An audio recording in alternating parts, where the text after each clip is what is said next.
Yo, welcome back to the channel, man. If you don't know who I am, my name Rod, and I'm back with another reaction video. And in this video, I'm going to be reacting to Every Drug and Its Effect Explained in 17 Minutes by Everything Professor.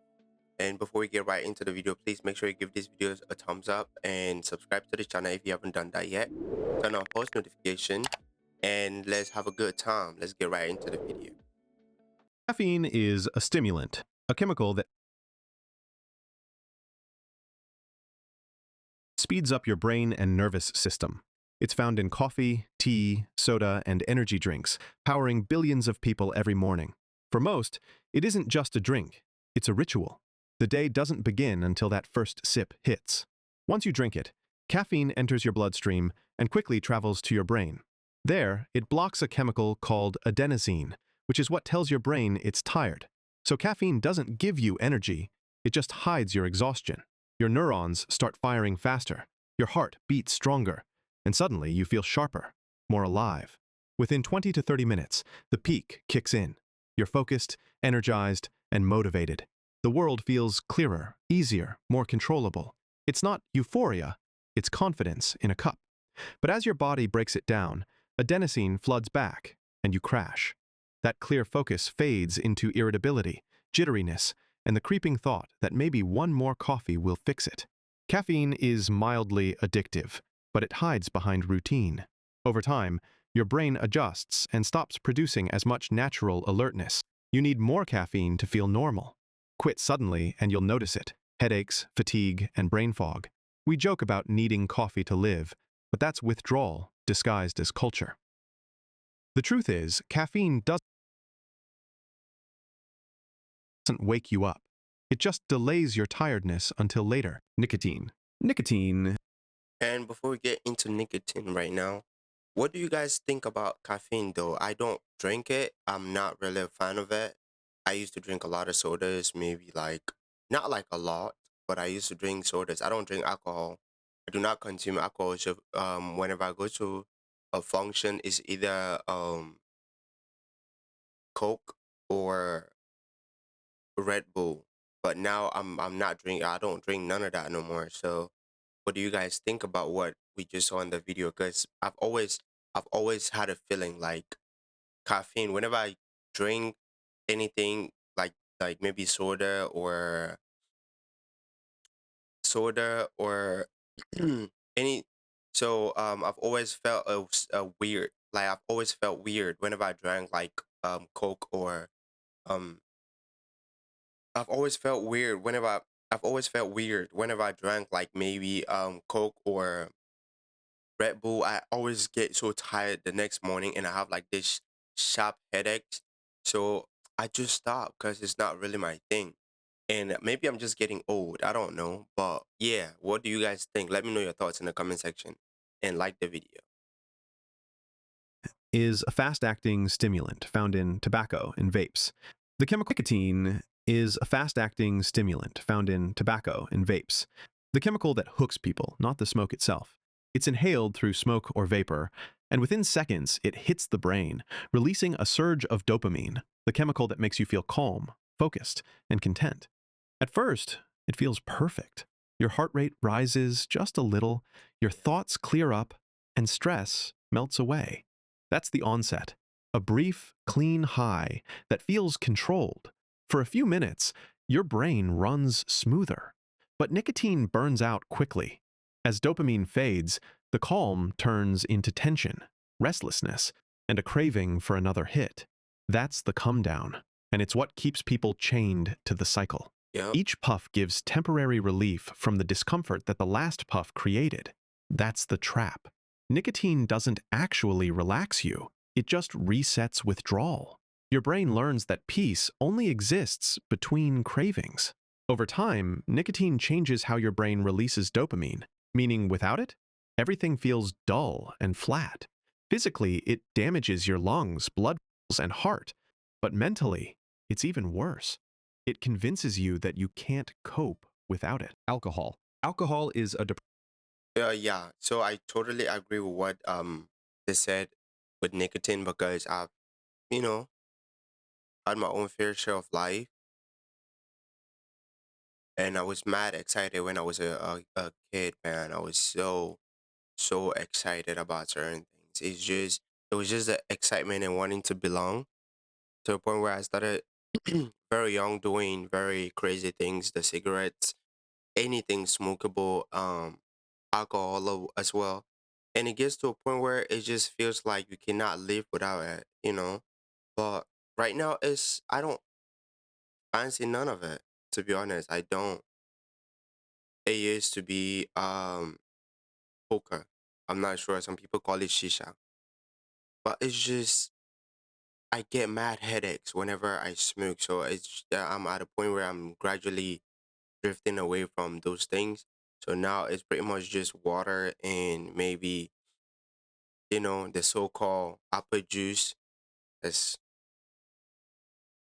you know, but I'm trying to be healthy now, The excitement, the exciting phase is not there no more. I'm way past the exciting phase. So life is just what it is. It's what you make excitement at this point for me. So if you're out there and you're doing it, just know it's a temporary thing. You're using a temporary solutions to fix a permanent, maybe more of a deeper problem where you could literally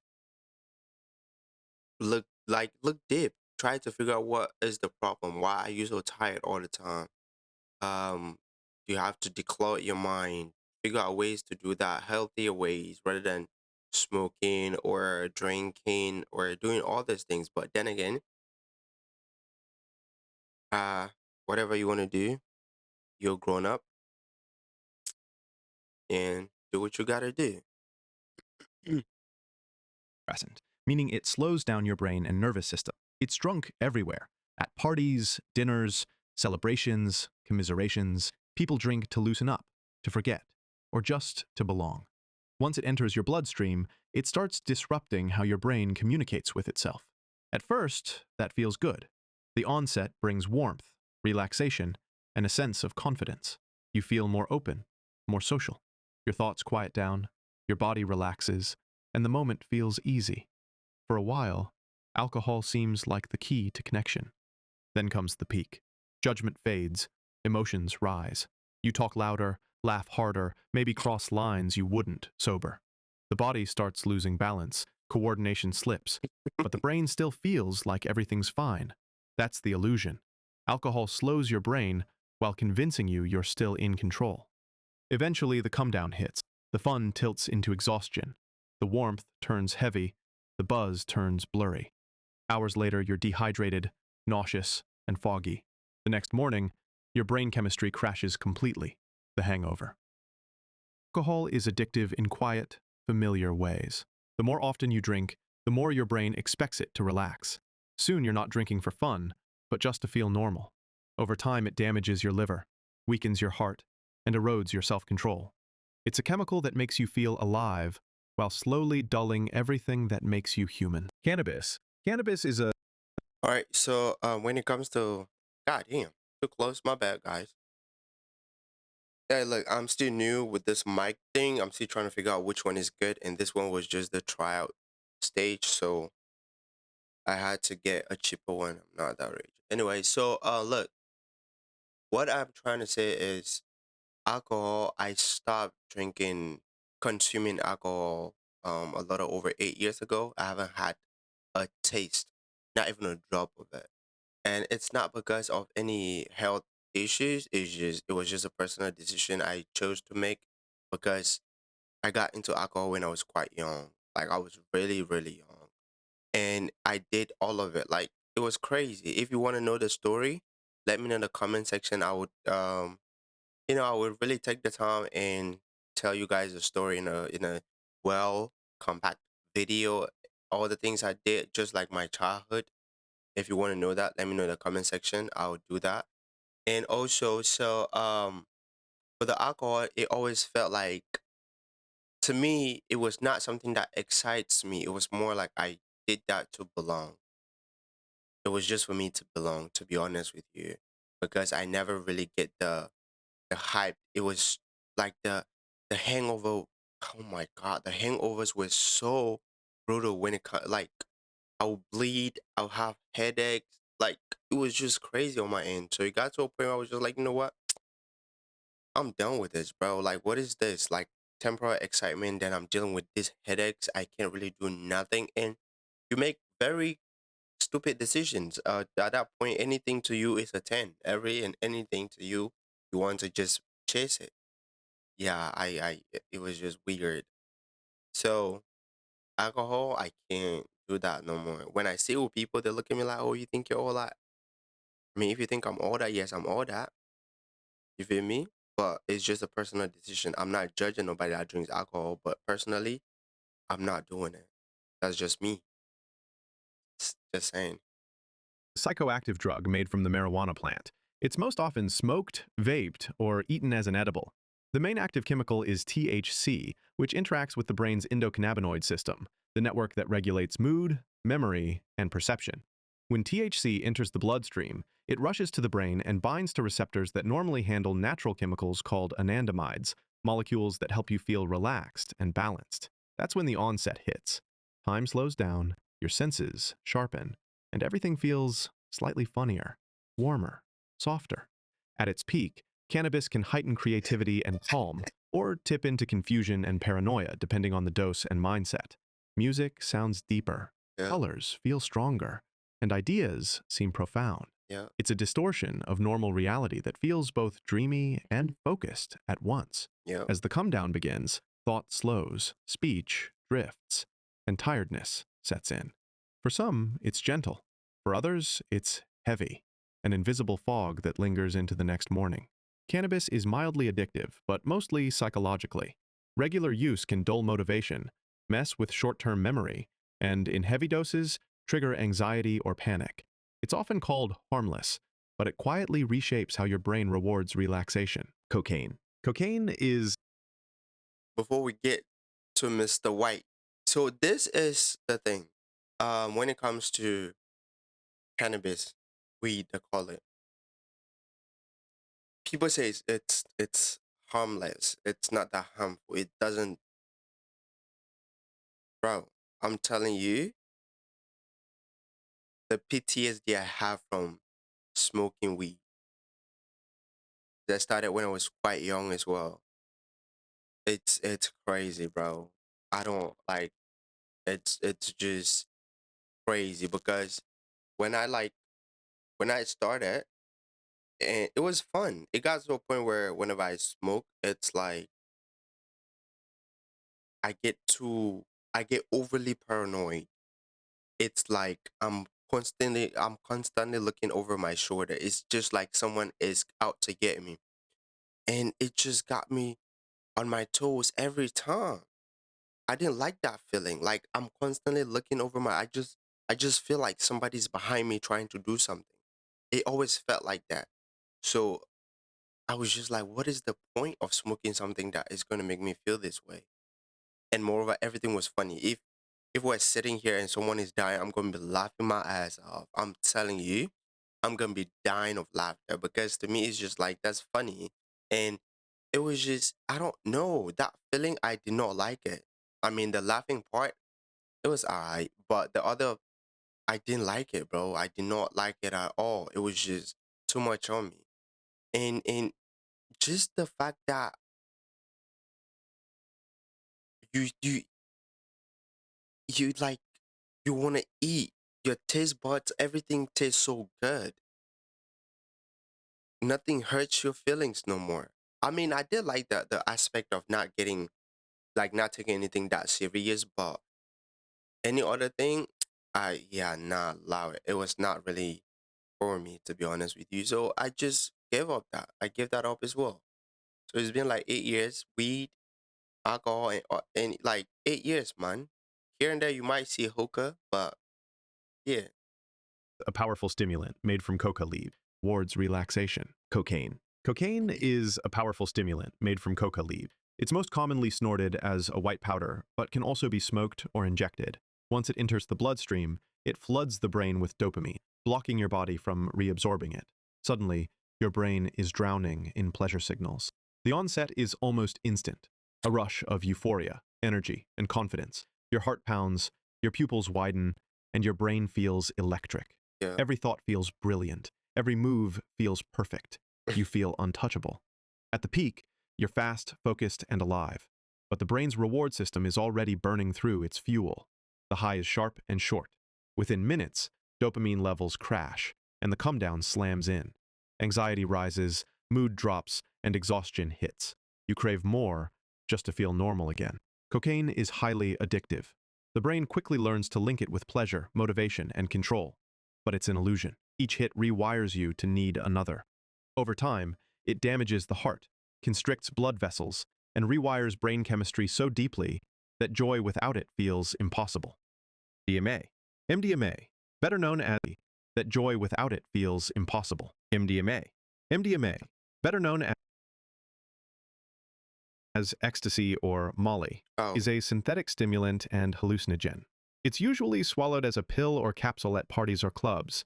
The chemical floods your brain with serotonin, dopamine, and oxytocin, the trio responsible for happiness, reward, and connection. As the onset begins, warmth spreads through your body. Music sounds richer, lights shimmer, and touch. okay. Before we continue, this is what. So, I've had people ask me before, like, how did you learn how to dance? You're a good dancer. It was never. No one taught me how to dance. It was just environments like this. When I'm not myself, every move feels perfect. Like every dance, like any style I make feels perfect. So it kind of helped me in a sense because every little thing I did, I remembered the move later on, and based on how people were reacting to that move, now I retain that and I try to master that particular move. That's how I learned how to dance, and it just flows now. It's just like if I see someone doing a dance move, it's just like I look at it, sit back, and I just do it. It's so sometimes it's good to not really think too much, just do whatever you want to do. If people actually vibe to it, then it's a move. Like you have most of Nigerian dances right now, like the leg work and things like that. People from my country did those things, and they were traditional, traditional dancers and wearing all the masquerades and things like that. So, just once you make it interesting and people are vibing to it, it's a dance. That's why when someone says I don't know how to dance to me in my head, I'm just like, yeah, you just shy. Everybody can dance. You just gotta tell yourself, yeah, do it with confidence. Once you do anything with confidence, you will be good at it. Feels electric. You feel deeply connected to friends, to strangers, to everything around you. The brain is running on maximum empathy. At the peak, serotonin levels spike and the world feels perfect. You dance for hours. You talk nonstop. You feel infinite. But MDMA burns through the brain's supply of serotonin so fast that within hours, the come down starts. Emotion drains out of you, replaced by emptiness, sadness, or exhaustion. The high leaves as suddenly as it arrived. Used too often, MDMA damages the neurons that release serotonin, making natural happiness harder to reach. Physically, it can overheat your body, dehydrate you, and in rare cases, cause organ failure. It's Yeah, called a love drug because it makes you feel connected to everyone. But when it's over, you realize that connection was chemical, yeah. not real, and your brain's left paying the price. LSD. LSD is a hallucinogen, a mind-bending chemical that What is a LSD? I've never seen that before. completely rewires how your brain processes reality.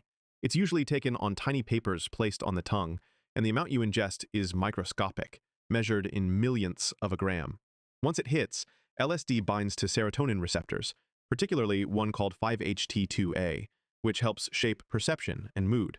That's when the onset begins. Patterns start moving, colors shift, sounds seem to glow. It's not like seeing hallucinations appear, it's like reality itself starts breathing. At the peak, which can last for hours, time loses meaning. Your sense of self, the part of your brain that says, I'm me, dissolves. You might feel connected to the universe, euphoric, terrified, or both. Emotions become physical. Music feels alive. The boundaries between thoughts and sensations blur until everything feels like one continuous wave. Then comes the come down, slow, gentle, like returning from orbit. Reality rebuilds itself piece by piece.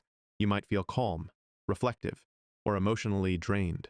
Some people describe it as a reset, others as being rewired. LSD isn't physically addictive, but it's unpredictable. The same dose can be bliss or nightmare depending on your mindset and environment. It can also trigger flashbacks or anxiety long after the trip is over.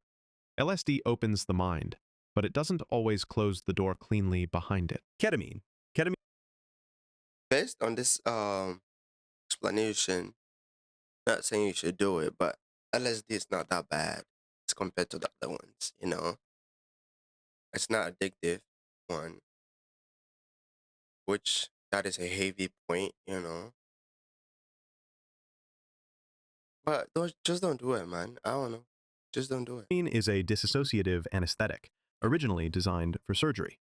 It's used medically today in small doses to treat depression, but recreationally, it's taken for its out-of-body effects. It's snorted as a powder or injected in liquid form.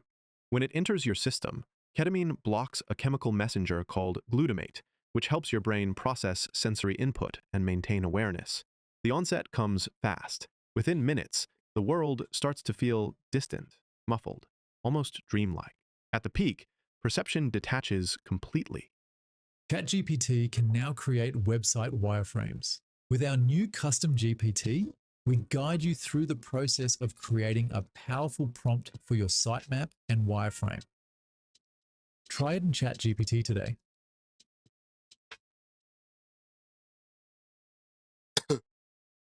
You might feel like you're floating above your body or watching your life from a distance, what users call the K-hole. Time stops making sense. You might see yourself from the outside or feel like you've left your body entirely. It's not always pleasant. For some, it's peaceful. For others, terrifying. As the come down begins, awareness slowly returns. Vision clears, speech reconnects, but the world still feels foggy. For a short while, it can leave you strangely calm, like your thoughts are moving underwater. Ketamine isn't classically addictive, but it builds tolerance fast. Heavy use can cause memory problems, bladder damage, and emotional numbness. It can disconnect you from pain, but also from meaning. It's a drug that separates body from mind, and sometimes they don't fully meet again. Opioids. Opioids are painkillers that come from the opium poppy, or are made synthetically in labs. They're used medically as morphine or oxycodone, but on the street, they show up as heroin or fentanyl. They're swallowed, smoked, snorted, or injected, and all work the same way. They attach to opioid receptors in your brain and body, blocking pain and flooding you with euphoria. The onset brings warmth, comfort, and relief. A deep, heavy calm that feels like safety itself. Pain fades, stress disappears, and your body melts. It's not an energetic high. It's like sinking into the world's softest blanket. At the peak, everything slows. Breathing becomes shallow, your heartbeat slows, and thoughts drift. It's bliss, but dangerously close to unconsciousness. Many users chase that feeling, but each time it's shorter, weaker, harder to reach. Then comes the come down, and it's brutal. Anxiety, muscle pain, nausea, sweating, insomnia. Every nerve in your body screams for the drug again. That's withdrawal. It doesn't just make you want more. It makes life unbearable without it. Opioids. I don't know how to feel about this, bro. Drugs? That's why I always call, I always refer to the pharmacist as the drug dealers, legal drug dealers, because all these drugs are addictive. And sometimes the amount of pills people are taking, because I've worked in a pharmacy before, and the amount of pills people are taking, sometimes they come in and they're rushing, they're crying, they need uh what are these drugs again? Albuterol, they need their oxy, they need all these things. They're crying. You see someone sitting there crying, oh my god, I need my medication, I cannot function, my anxiety is through the roof.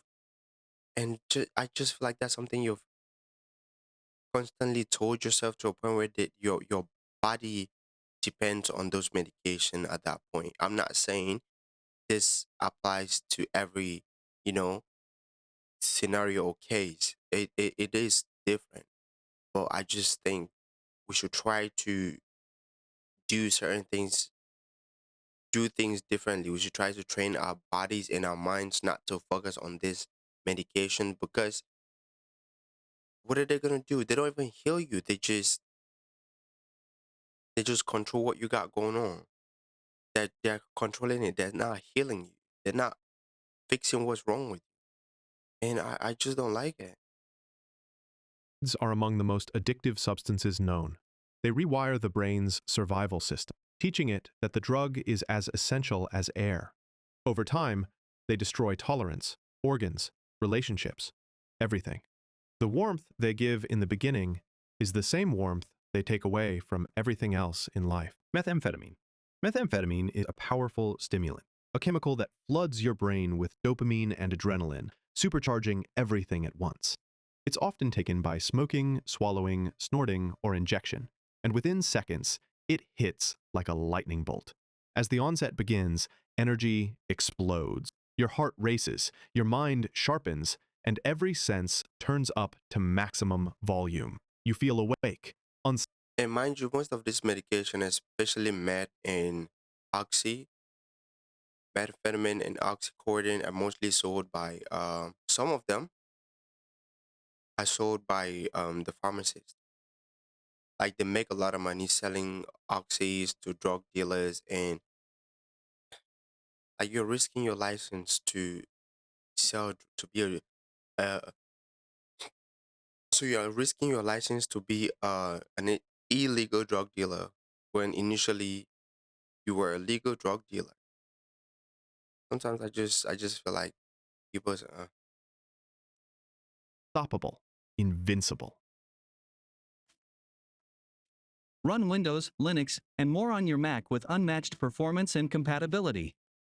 Manage all your virtual machines in one place with Control Center.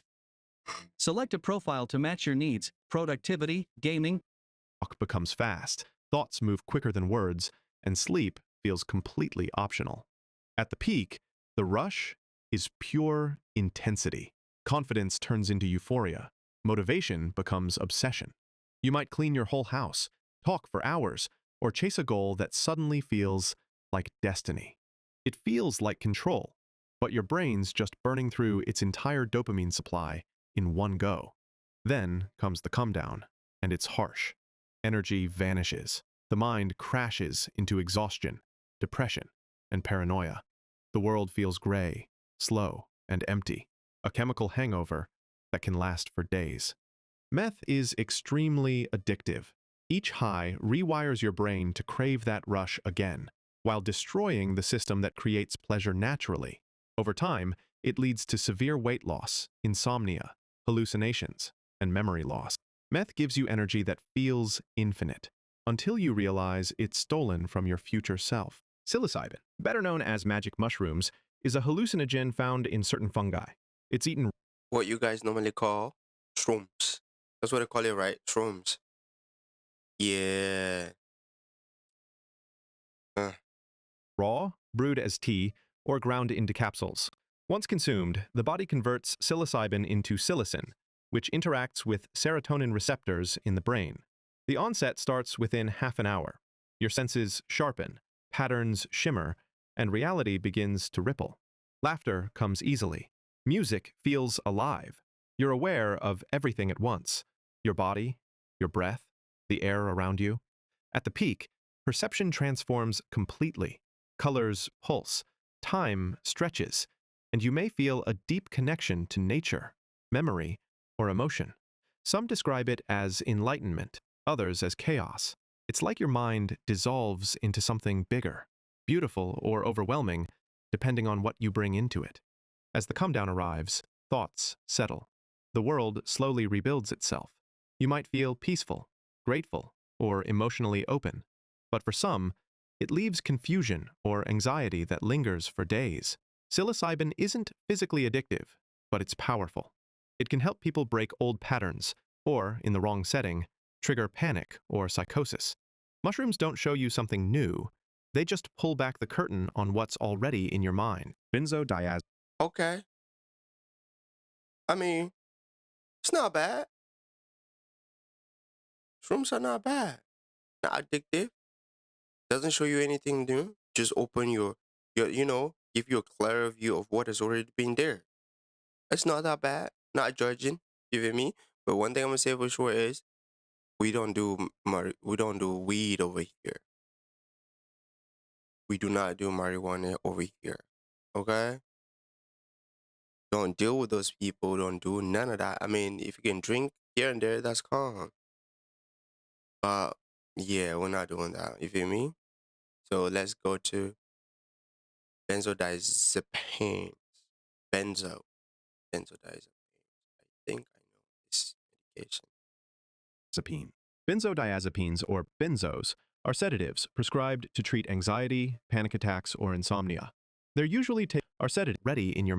Mushrooms don't show diazepine. Benzodiazepines pull back the curtain on what's already in your mind. Benzodiazepine. Benzodiazepines, or benzos, are sedatives prescribed to treat anxiety, panic attacks, or insomnia. Yeah. They're usually taken as pills, and they work by enhancing GABA, a brain chemical that slows down activity and brings calm. After swallowing one, the onset feels like relief. Muscles loosen, thoughts quiet, and the world stops feeling so sharp. Your heart slows, your body relaxes, and stress drifts away like fog. At the peak, everything feels soft and distant. Worry fades, time drifts, and sleep comes easily. But as the come down starts, drowsiness turns to confusion, memory slips, and emotion flattens. With frequent use, the brain forgets how to stay calm without it. Benzos are highly addictive, especially when used beyond prescription. Over time, tolerance builds fast, meaning you need more for the same calm. Stopping suddenly can cause anxiety, tremors, or even seizures, a withdrawal that can be dangerous without medical help. They quiet your mind, but silence can be addictive. The danger isn't the calm they bring, it's how easily they convince you that you can't live without it. All right, folks. That's the end of that. All right, folks. That's the end of that. Let me know your thoughts in the comment section and how you feel about people who do these drugs. Do you do them, and what do you feel when you do them? I mean, they're not all bad, but I'm just saying they have side effects. Everything in life does have a side effects. I mean, everything in life does have a side effect. It depends on what you're doing, how often do you do it, and what is the reason for doing it. Because even regular medications that you take over the counter can be addictive. Stay safe, stay blessed. I'll see you guys in the next video, man.